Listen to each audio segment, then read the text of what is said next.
couple of us should go up here.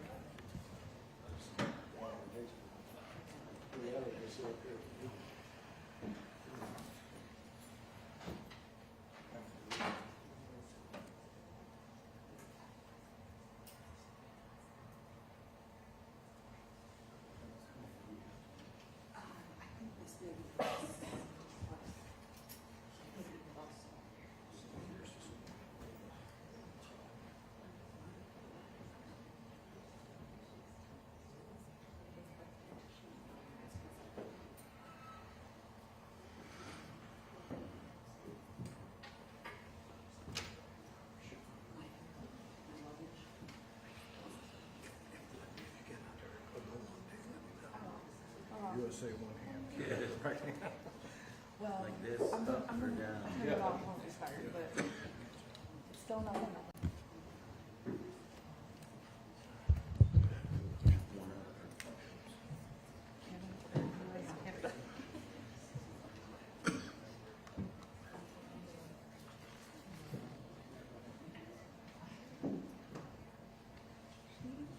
Everybody in the courtroom, just make sure your phones are either silenced or turned off for me. You cannot record or take pictures in the courtroom too, please. Thank you.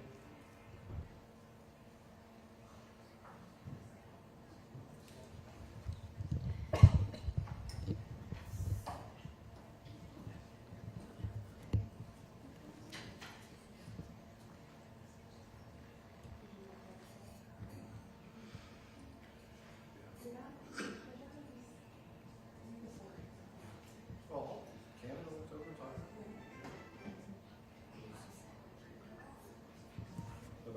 It's like the Ohio State versus USA Canada.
Let me try.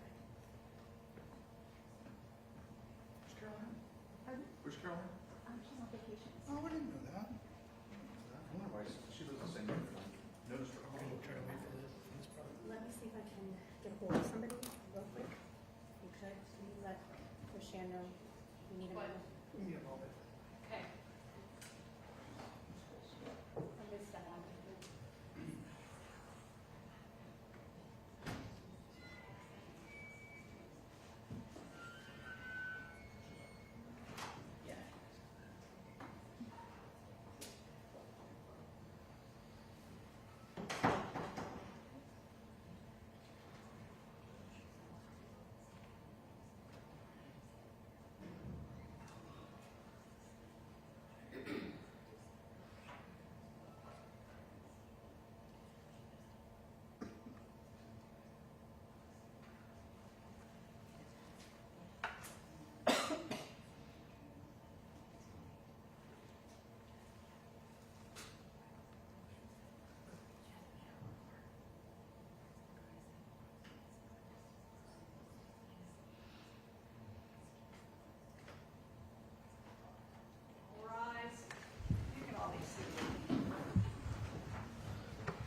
me know when we have everybody. Is Mark in the back? Yeah. Can you ask him to bring his client up? I think we need just one more moment. Whenever you're ready, just let me know.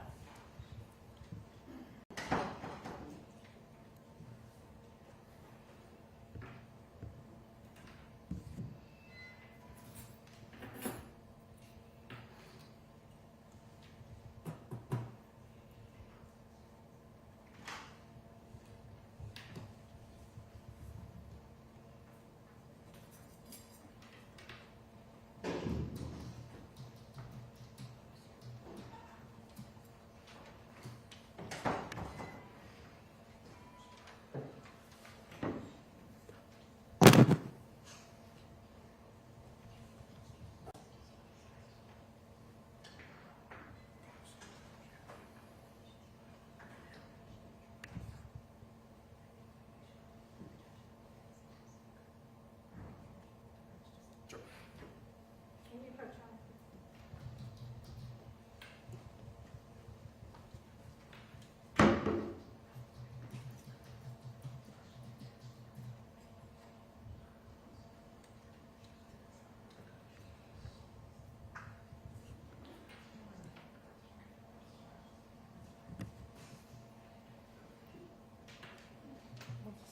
Yep.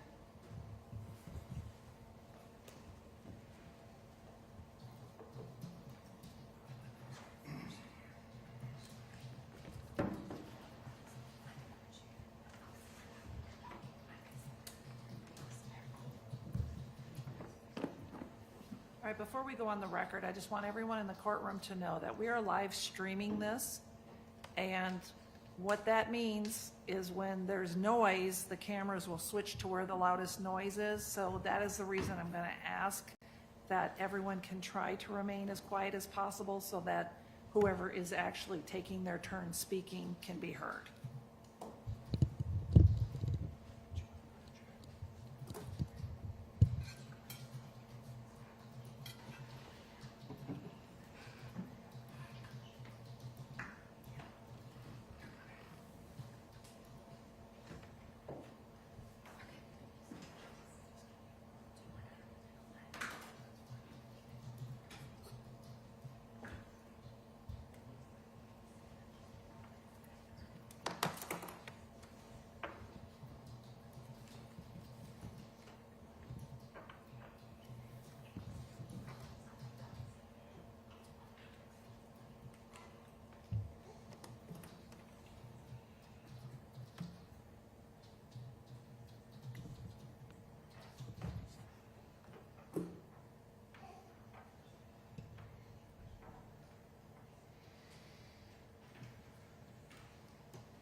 Mr. Hunt, did you do the PRC form? Didn't, but I will. Thank you.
The mandatory up to 5, but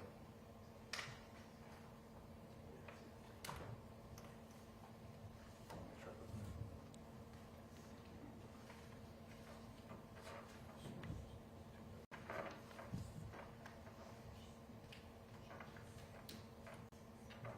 And you don't need one for the F5. And also the notice of duties to register is in there. Did you go over that with her? You could while we wait.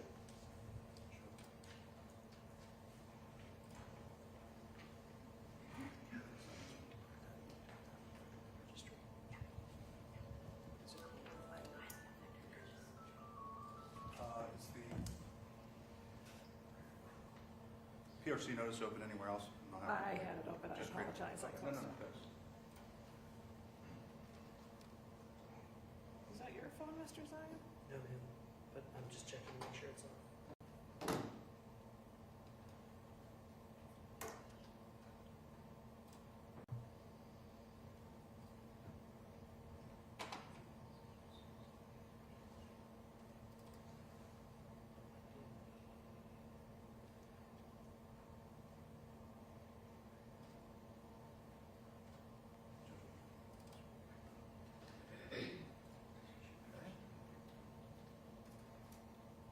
Actually, we did talk about this last time I was at the jail. We just go.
Let's go ahead and get started, John. All right, thank you. Wait, have you gone over the notice with her yet? I've gone over it, I'm just filling it in so we can go. All right, I'm going to call two cases on the record right now, case 23CR4510 and also 23CR5516, State of Ohio versus Rebecca Auborn. If the parties would please enter their appearances. Thank you, Your Honor. Please the court, Renee Amlin and David Zion for the state of Ohio. Good afternoon, Your Honor. Mark Hunt, 0068040, on behalf of Miss Auburn, who is here at the council table with me. Thank you, ma'am. You're Miss Auburn, correct? Yes, Your Honor. All right.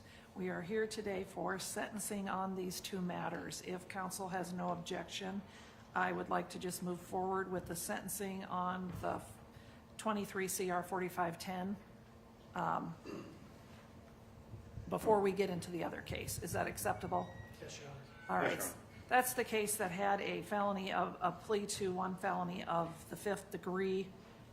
My understanding is the defendant has 902 days of jail time credit, so I'm just going to time serve that matter if that's acceptable to council. Yes, Your Honor. No objection. All right, so that case is closed for time served. Now we will move on to sentencing in 23 CR 5516. I want you two to go ahead and have a seat. And as for the state, it's up to you whether you want to speak first or whether you want the victims to speak first. That's up to you. And if they could please stand at the podium, whoever is going to speak, so that it's easier for the court reporter to hear what's being said.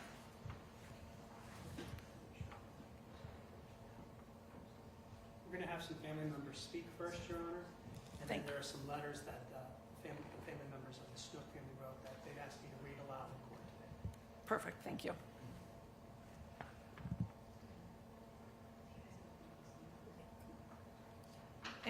And for any family members that are coming up to speak, if there's more than one from each family, they can come forward together so they don't have to stand alone. Your Honor, would it be okay if I move the podium just so that they don't have to walk through this area? Absolutely. I mean, they can stand here in the center of the courtroom as well, as long as they're at a microphone. Actually, that may work better. Ms. Wilson, are you okay with that if they speak at the podium there? Okay, let's have them go there. Mr. Zion.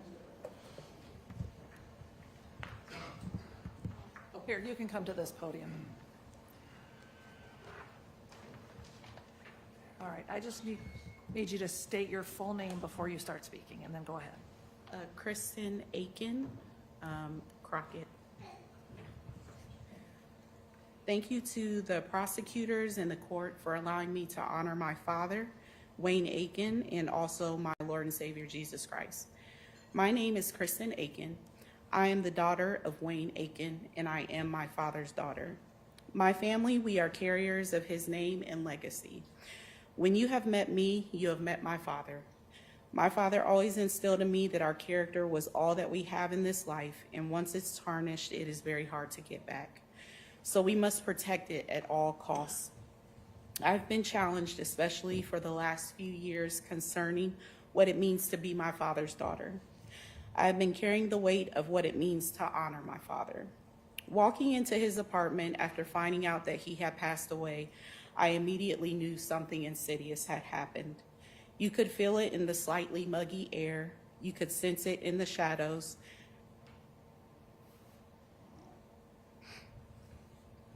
Take your time. The stench of death screaming louder than any spoken words. From that day forward, I was willing to do whatever it took to make sure that my father's name and reputation was maintained in good standing, no matter his flaws. His name was under the threat of being tarnished and made into just another number. But as the proud daughter of Wayne Aiken, I could never let that happen. It has led me to this place where I demand a life for a life. My prayers to the Lord concerning this matter has always been a life for a life. I wanted his murderer's life, but not in the way that you might think. Dear Rebecca, my father would have never hurt you. He wasn't like any man you may have encountered. He was kind, he was gentle, he was loving, he was awkward and so tender. My father was loved, he was cared for. He put a lot of good into the world. In so many nights, I've longed to hear his laugh as his shoulders bounce up and down with pure joy at just being able to spend time together. And my heart aches to see his smile just one more time. When you took his life, you had no idea that because of the long legacy of believers, past and present, prayer warriors, intercessors, and teachers, that this would lead you eventually to this outcome.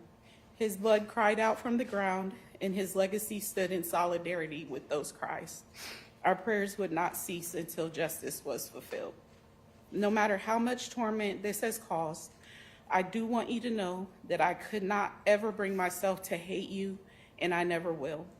When I think about you, I wonder who contributed to your torment. Who were the people that caused you to be in a constant state of agony? The truth is, you aren't any different than many of us in this room. We all know what it's like to be at the end of ourselves. We all know what it's like to be one decision away from doing the unimaginable. I'm sure you were abused, you were overlooked, you made a life-altering decision in the midst of despair. Who was watching and praying for you? Who was in your corner during the worst moments of your life that could have directed you in a different path? I count myself blessed to have had a beautiful father who taught me to pray, to be mindful of others, to always be kind, and to always forgive. I want you to know that I forgive you. I never hated you. My only petition to God was that you take accountability for what you did. And I wanted you to admit your fall. And I wanted a life for a life. I want eternal life for you after admitting the fault of taking my father's life, which I do thank you for. I want eternal life for you after admitting the fault, which I thank you for. I will continue to pray for you. Reach out to God. You are forgiven.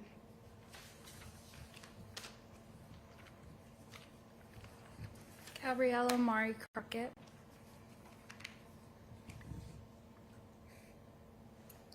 Hello, my name is Gabriella Crockett, the daughter of Kristen Aiken, and the granddaughter of a loving father who you took their life away from.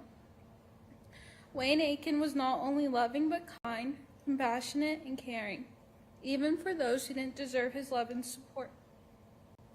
I will never forget the way my mom would describe her dad to me and my sisters, as we had not experienced the right father and daughter relationship. He was understanding and never failed to make my mom laugh, smile, and feel understood and loved. My mom has gone through so many hardships and has had to deal with situations no one would want to go through. And just as she was beginning to finally gain her happiness fully back, you stole one of the few things she kept close to her heart. You stole her father from ever being able to see her truly happy with someone she loves, seeing his granddaughters graduate and go to college, spending holidays together. You stole him from his siblings and a mother. You had a mother experience the heartbreak of experiencing losing another child, and took away a life that still had more life to live.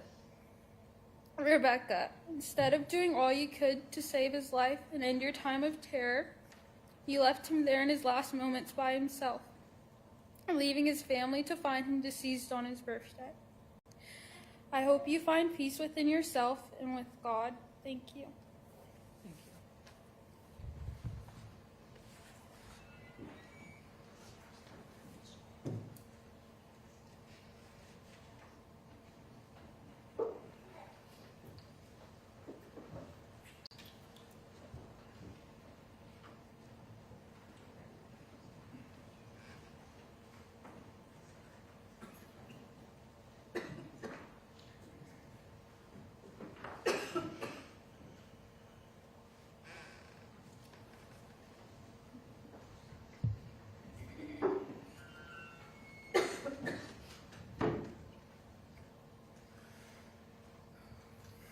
My name is Mark Crumpler.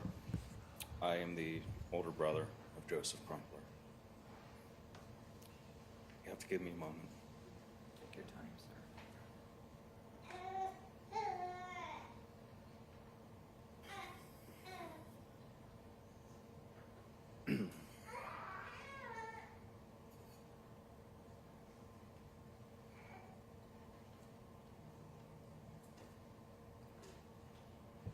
I spent my whole life being more of a father than a brother to him. I'm the one who tucked him in at night. I'm the one who protected him from the things that go bump in the night. I'm the one who stood in the doorway when he needed protected from others. He had a hard life. And through that, he was still kind and gentle. He never judged anyone. He took everyone as equals.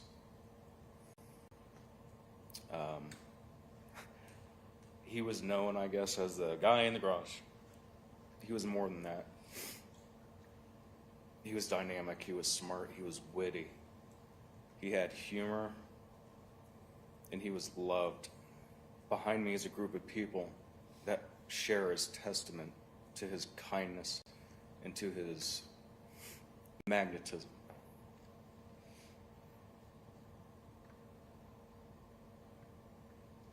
It's very hard to keep back the tears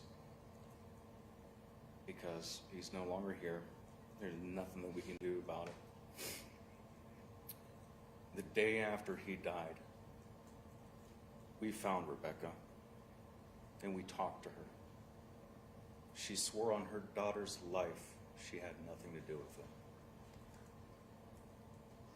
I'm sure there's not a lot of people in this room who can say that they have looked their brother's killer dead in the eye and know there's not a thing that you can do about it. The only thing that I could do is call the cops and say, hey, something's not right. Please look into it. Thankfully, we're here today to find some justice for him. There's no punishment that is going to be sufficient enough to bring him back. There's no punishment that's going to be commensurate with the deeds that she did. But we are going to get justice today. And while I hope that Rebecca is now resentful of herself and repentant of herself, I hope at the end of the day, hell denies her the peace that my brother has found. SMSC.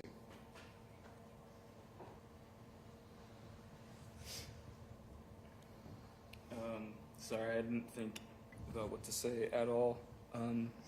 First, please state your name. Oh, sorry. Daniel Crumpler, younger brother Thank you. of Joseph. I just can't fully describe what I lost, January 15th, 2023. Like Mark said, it was us three growing up.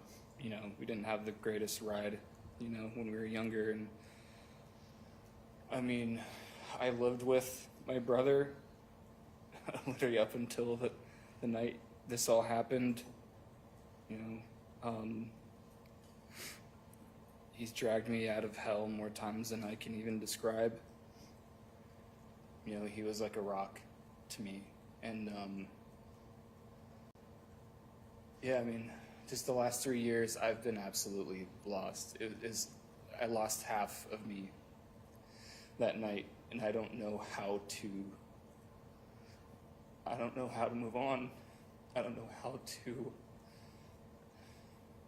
find that piece of me. He was like my twin, shared everything. He was the person I could talk to about everything. Yeah, he never judged. He was just, the kindest person I ever met. Way too good for this world,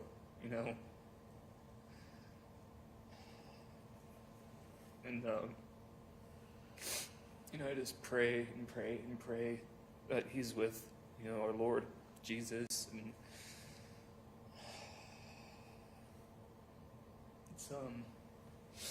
it's been a long 3 years, and I'm glad this chapter is sort of finding an end, It's never going to end in our hearts and in our souls. Like, that wound's always going to be open, but I appreciate everything the court's done, everything the investigators have done, there's a lot of people that don't get this chance to speak about this and to know that justice is going to be served. So I appreciate it, and I share the sentiment of some other people. I really hope that Rebecca can find forgiveness. I hope that she can pray and find a relationship with God, and just raise the tide, right? And rising tide brings up all ships, or whatever that saying is. So, I want to thank the court and everyone here. So that's all I have to say. Thank you, gentlemen.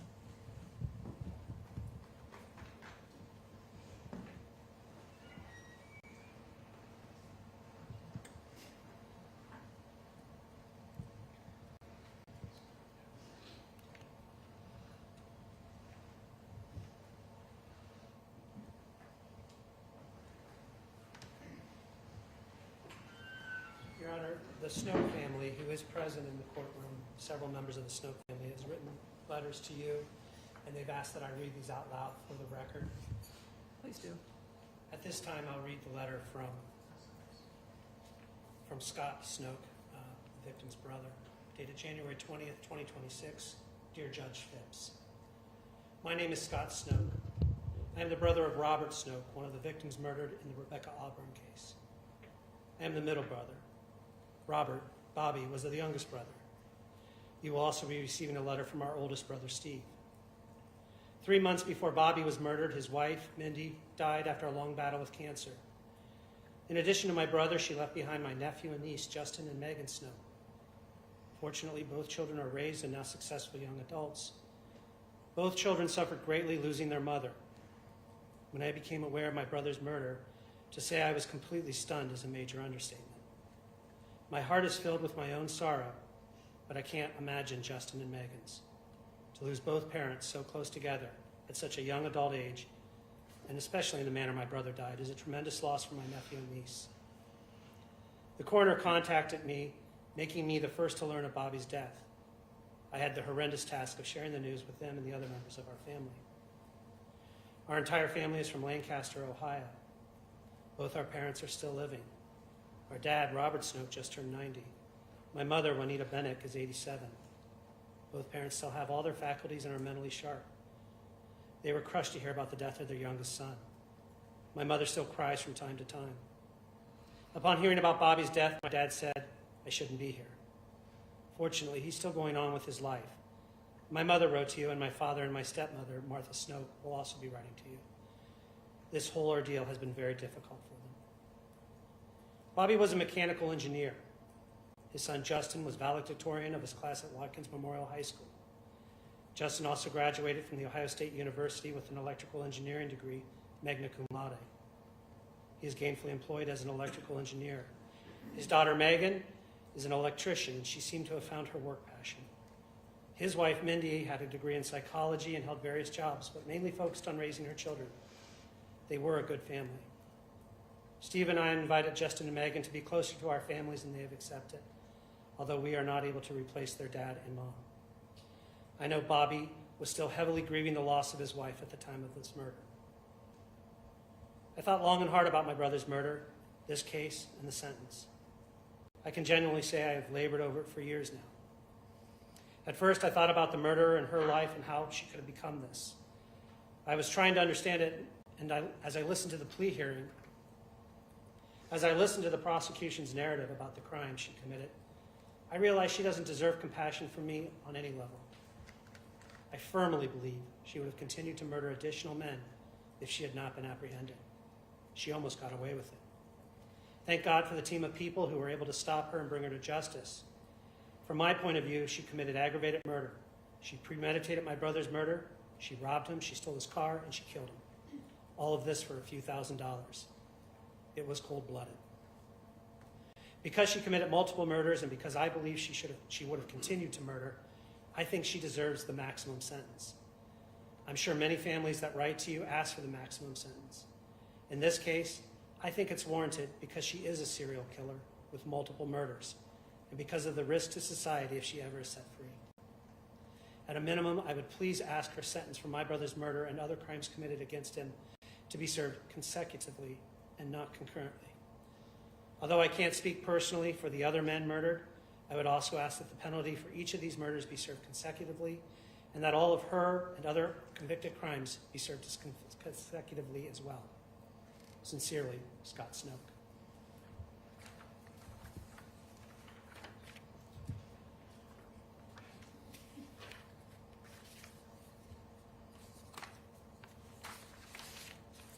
The second letter, Judge, is from Stephen Snoke, Robert's other brother. Judge Phipps, I am Robert Snoke's oldest brother, Steve. I write this letter now knowing my brother Robert, Bob Snoke, was associated with the wrong influence and involved in illegal activity which he concealed from his family. We were shocked to find out Bob was associating with a prostitute and partaking in illegal drug activity that ultimately resulted in his murder. Bob's murder has marked a difficult period for our family. The loss has been hard on all, including our 90-year-old father, Robert Snoke, 87-year-old mother, Juanita Bennick, and 80-year-old stepmother, Martha Snoke. However, it has been most difficult for Bob's children, Justin, age 29, and Megan, age 26. Both are young and successful professionals, largely due to their parents' upbringing. Their mother passed away from cancer 2.5 months prior to Bob's murder. Needless to say, the shock and the void of losing both parents has permanently scarred both of them. The holidays are most difficult. At this point, we want to get the murder case and the sentencing behind us, knowing that justice prevailed, so that we can continue to heal as a family and move on with life. After listening to the prosecutor list details of the crimes committed by Rebecca Auborn, it is clear that Rebecca values money and drugs over human life and operates without a conscience or any form of remorse. Her killing spree became more heinous as the killings continued. She stole from her victims and even ran over one of them. Her premeditated behavior is that of a serial killer. She would still be murdering if not caught by law enforcement. Rebecca is fortunate the death penalty is not in play. Judge, I urge you to sentence Rebecca to consecutive counts for each of her crimes, resulting in life imprisonment without chance of parole. She should not be trusted with the gift of freedom ever. We do not want Justin or Megan to deal with the future possibility of Rebecca being freed from prison. Both have clearly been through enough heartache. Respectfully submitted, Stephen R. Snook, Robert's brother. And finally, Judge, we have a letter from Robert E. Snook, the victim's father, and Martha M. Snook, the victim's stepmother, to whom it may concern. We are writing this letter of our grief in regard to the heinous murder of Robert J. Snook at the hands of this woman on trial. We feel this is premeditation for nothing more than selfish greed, because she knows what to do, how to do it, and where to do it. We believe premeditated, heinous murder because she has done this over and over and over again, along with the murder of Bobby at her hands. We hope for the strongest penalty the law provides for Bobby's murder and the strongest penalties added on for each of the other murders, along with the penalty added on for the victim who was lucky enough to survive with no chance of parole. The life of this woman and gang of thugs are no more important than the victims she and they murdered or hurt, and the grief and the pain they have caused their victims' loved ones. Vengeance is mine, says the Lord. But there is a fine line between vengeance and justice. Punishment is for the betterment and protection of society, for this to never, ever happen by her hands or by them again. In closing, we choose not to be in the court for the sentencing. It is hard for us to hear everyone's grieving words. In August of this year, Bob, his father, will be 91 years old, and in February this year, I will be 80 years old. So with this letter, you have our words. We are leaving everything with your wisdom in your hands. Sincerely, Robert E. Snook, father, Martha M. Snook, stepmother.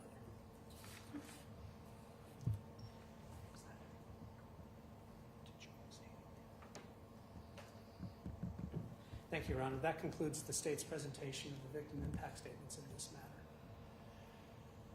I really can't add anything beyond the words of the victims in this family, in this case, the family members in this case. I will just add that these were 4 separate people, 5 separate people, one fortunate enough to live, but 4 separate men whose lives were ended at the hands of Rebecca Auburn. Each of them mattered separately.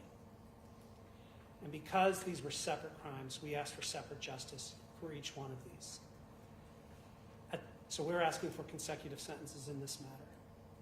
And we're not asking this for vengeance or for any other purpose other than a sentence long enough that the folks in this room can leave here knowing they don't have to go to a parole hearing, or their children or grandchildren have to go to a parole hearing in a certain number of years. We're asking this so that they can leave here knowing that this is done and that she's in prison effectively for the rest of her life. And that's why we're doing that, Your Honor. These were people that mattered, each one of them. We ask for separate justice for each of them. Thank you.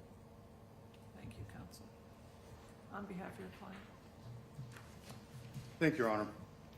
I will note for the record that we fully briefed this and submitted a sentencing memorandum, as did the state, prior to this hearing, and I know the court's had time to review that. We'll rely mostly on that, for sure. But there are some obvious points I want to bring up here today. I think the court's familiar enough with this case, and I think we all agree, that the person that stands before you today is far, far different than the person who committed these acts. And if folks showed up today expecting us to stand up or expected me to argue in a sentencing memorandum that the victims are in any way to blame for this, you're not going to get it. There was never an intent on Rebecca's part to cause the death of these individuals. It may be hard for some to believe, but I think it's important to take into context what was going on in our city, particularly at that time. We had rampant use of very heavy narcotics, fentanyl just being one of them. We had a record number of fentanyl deaths going around. And why do I bring that up? Well, there were folks using fentanyl that never expected to pass away from it. And that's important to note because these casual users were dying just as regularly as the everyday users. Rebecca was in a environment, and all the reports bear this out, that was full of sexual exploitation, drug abuse, mental abuse, physical abuse, and I don't mean by the hands of any of these victims. I want to make that clear. That's not what I'm up here arguing. This was her life, though, for decades.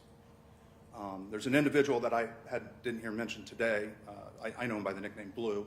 This whole investigation started into this individual. We have to call it what it is. I'm not blaming him for the deaths either, but to say that he didn't have a part in this is ridiculous. Rebecca was trafficked by him. She was physically abused by him. The detectives, when they were investigating him, that's where this ultimately came out, was during an interview with her regarding the abuse that he had occasioned upon her. Why should the court consider that in sentencing Rebecca? Because it's important to not forget the context in which all of these took place. Without assigning blame to other people, I don't have to assign blame to anybody else. Rebecca, on 3 different occasions, at least 3 different occasions, to law enforcement agencies and personnel, along with psychologists, admitted what she did. She admitted what she did. In fact, that's so relevant to this case that without question, after reviewing the discovery over the past 2 years, and the state did an excellent job of investigating the case, we had lots and lots of different pieces of evidence in this particular case. I'll stand here here today and say, if she had not confessed to these, you guys aren't getting justice at all. You guys are not getting justice at all. It was her admitting that she had drugged these guys such that they would pass out and she stole their stuff. This would have been a very difficult case for the state to make. Now, that's coming from a defense standpoint, but I've done a few of these. And all of these were marked as accidental deaths. All of these were obviously, and again, I only use this for context, in a part of our town where people were dropping dead like flies during 2023, like flies from fentanyl overdoses. These guys would have never stood out otherwise, but for, ultimately, the statements made by my client. There were others involved in this too. It's not up to me to point the finger at, bring their names into the courtroom, or otherwise. I do mention the nickname Blue because she was a prisoner to him for years and years. He provided the drugs. He told her where the clients were. He took the proceeds, kept her under control by keeping her addicted to, of all things, fentanyl, amongst a wide range of other things. She had multiple overdoses herself before the first of these, before she was actually arrested on this, just the week prior. That doesn't excuse her crimes, but we're not here for excuses. She pled guilty. She's taken the blame, all on herself. But it is my job to offer the court mitigation when it's deciding a sentence. We look at the sentencing guidelines, a couple of throwaways, very, very little prior record. And there was one contact with the court prior to this horrible set of incidents. And I say it's a throwaway because the state acknowledged that in their sentencing memorandum. And I don't want to go back through the sentencing memorandums. That was for the court, and the court's read those. But again, it goes back to the person that you're sentencing just isn't the person who committed these crimes. And I think a big thing in all of these sentences, and I've done a couple dozen death penalty cases, and I've done them to the point where I have to stand up in front of a jury when somebody's been convicted of aggravated murder of multiple people. I've done it a dozen times where I've had to stand up and mitigate towards the lowest sentence, which was still a life tail, 25 to life. Done it over and over again. And been successful at that. Rebecca's in a different situation because she was not charged with purposeful murder. She was charged with felony murder. She was charged with causing the death of another while committing another of listed felonies, felonious assault, robbery, etc. I believe the court has to take into consideration the person that she was at the time she committed these crimes as opposed to the person she is now, and contrast the two. I was able to provide the court with an extensive mitigation report. And again, I say that knowing this court well enough that it's been through that. This wasn't something that started in 2023 with Rebecca. That is her addiction, being sex trafficked. This goes all the way back to age 12. All documented. And we provided that documentation to the court. Your Honor, regardless of what the court does today, and everybody I hope understands this, she's getting a life sentence. She is going to prison for life. The decision the court is making is when will she be eligible for parole. To tag a number on each individual victim, I understand the state's argument there. I get it. Expected it. But for each individual, she will be serving necessarily a life sentence. It's whether or not the court decides to run any or all of the parole eligibility terms concurrent.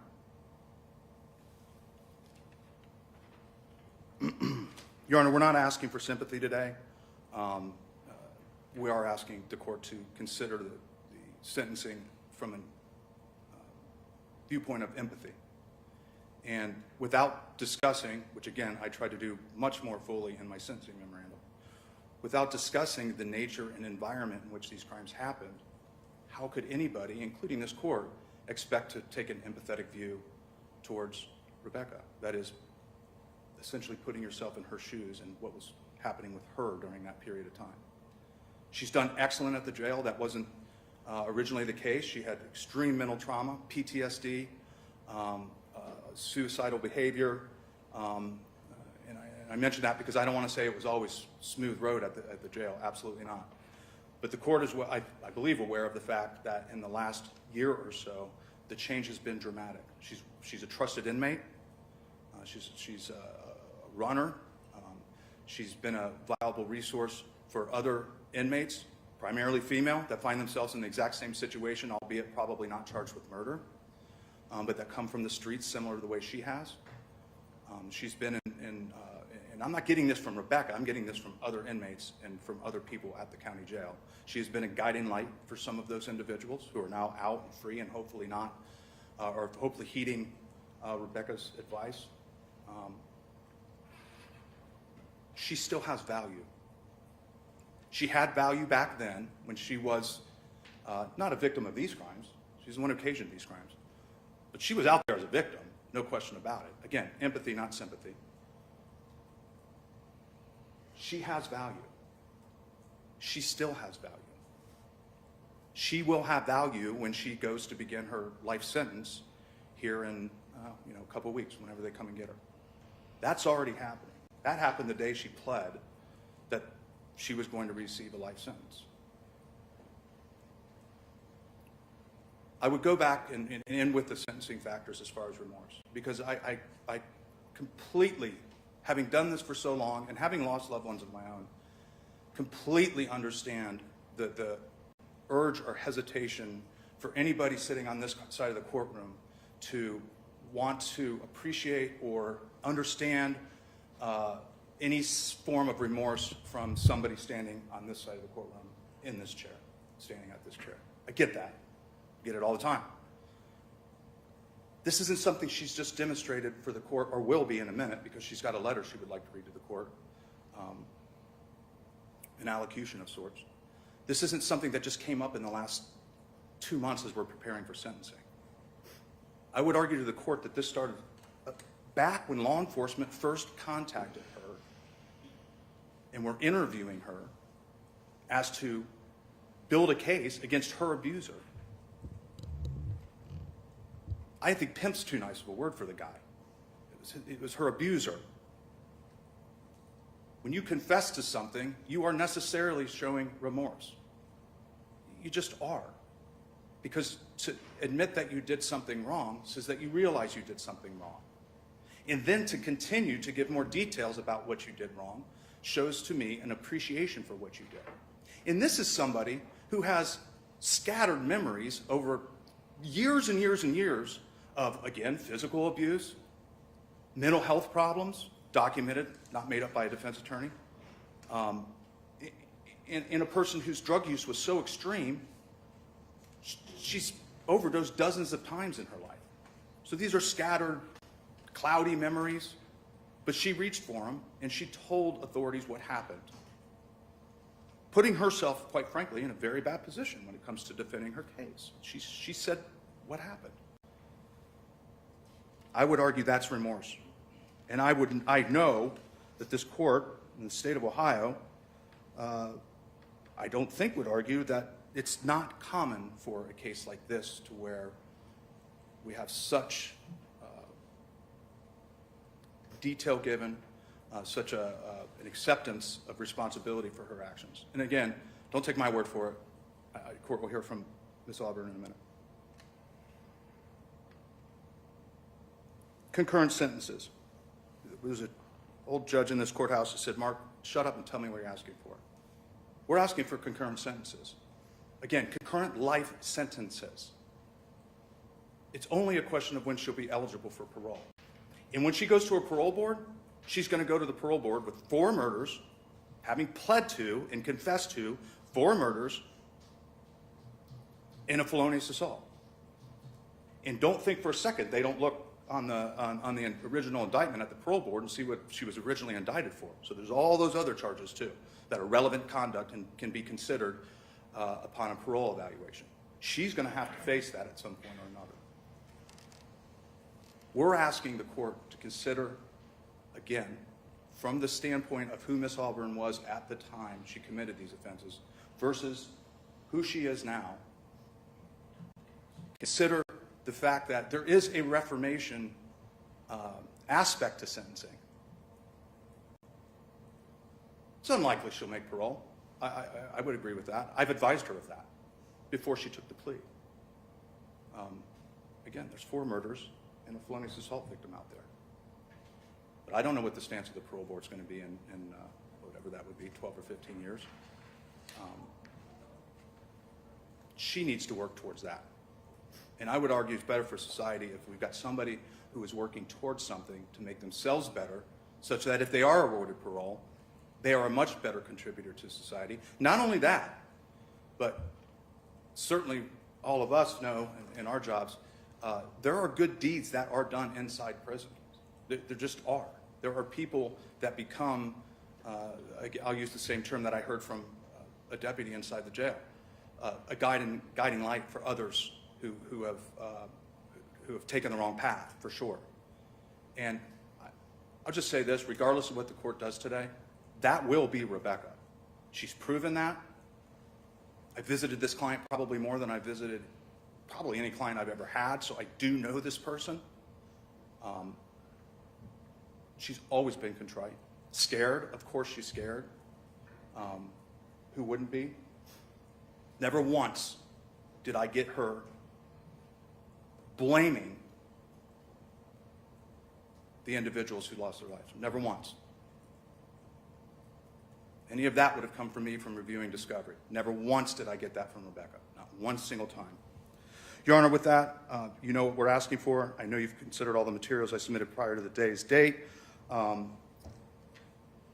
would just ask the court to entertain allowing Rebecca. Essentially, this would be an allocution if this was a death penalty case. Thank you. Do you want to make an argument about costs and fines and discuss jail time credit? Thank you, Your Honor.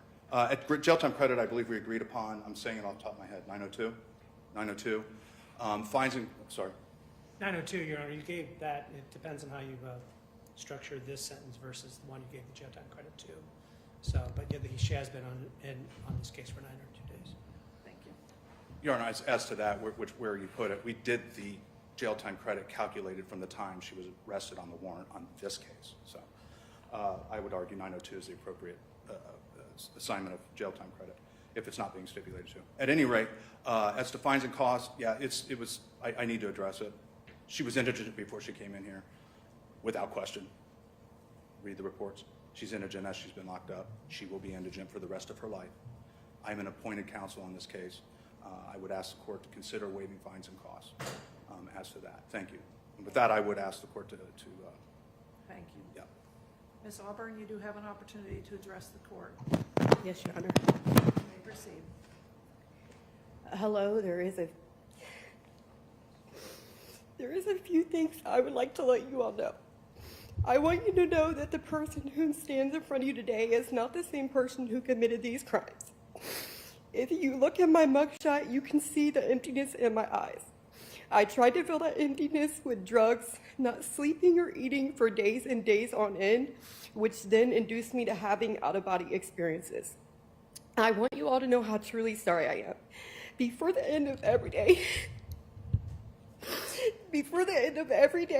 I pray for Wayne Aiken, Robert Snoke, Joseph Crumbler, and Guy Renda Jr., and all the families.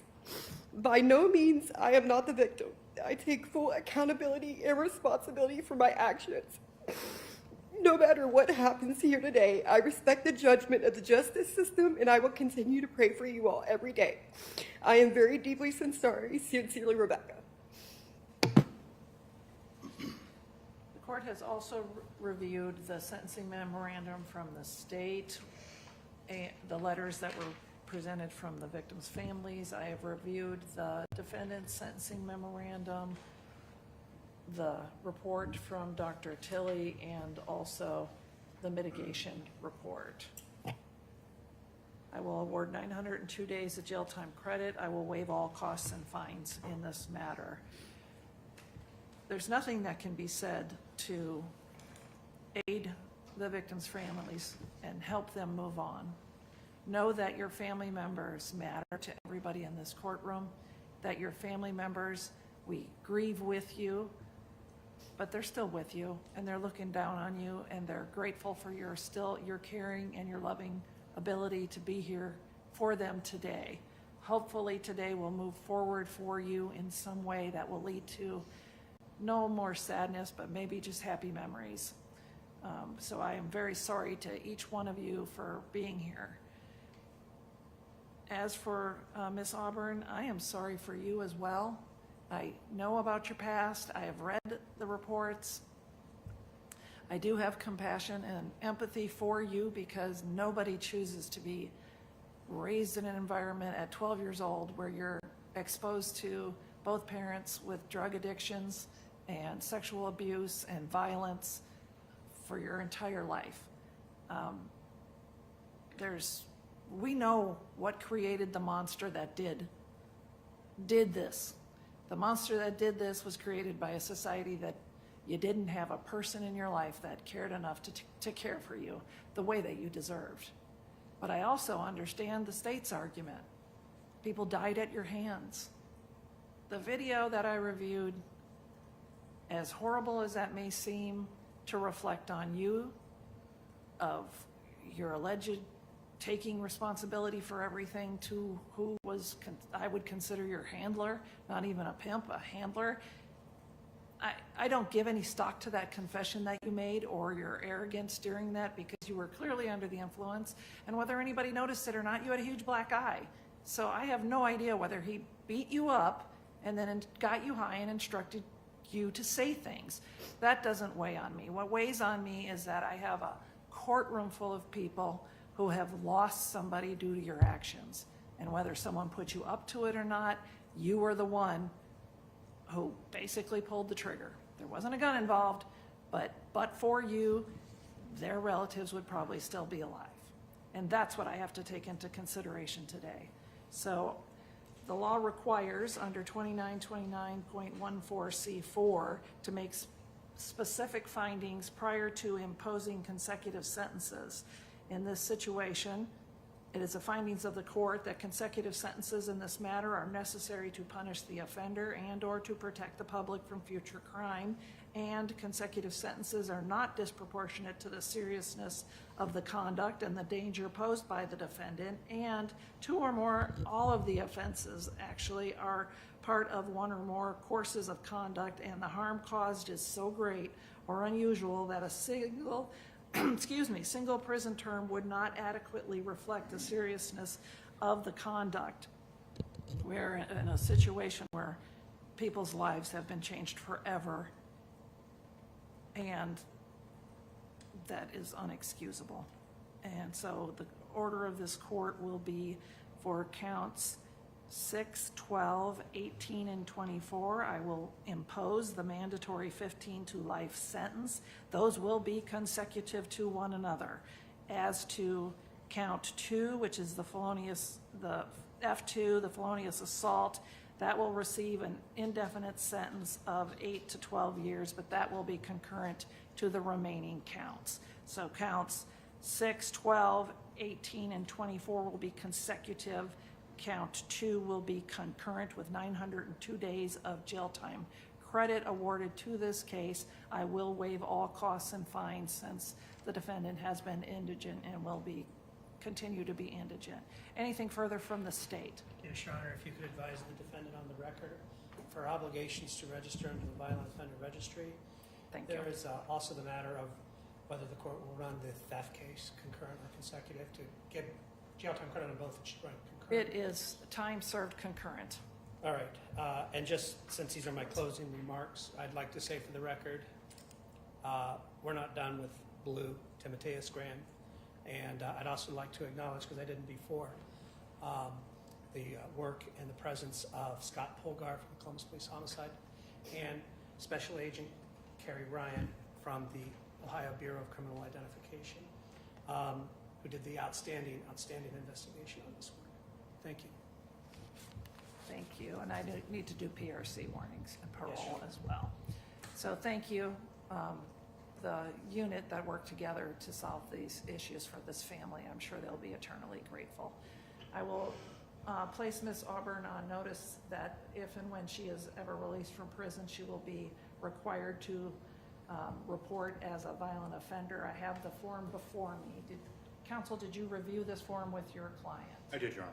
And did you witness her signing this form? I did. She signed it right at this table. All right, I will sign the form as well, and we will provide her with a copy. As for post-release control, the felony of the second degree requires a warning about post-release control. At this time, I'm placing you on notice that if you are released from prison, you will have 5 years of post-release control due to the nature of the crime you have committed. If you're placed on post-release control and you violate those terms and conditions, then you could be returned to the institution for 9-month increments up to half of your original sentence that you received PRC on. And if you are convicted of a new felony while on PRC, that judge could sentence you to a sentence in prison on the new felony, but could also add a consecutive term of 1 year or whatever time remains on your PRC time. As for your life tail sentences, each of those would carry a parole term. Do you understand? Yes, Your Honor. Thank you. Anything else from the state?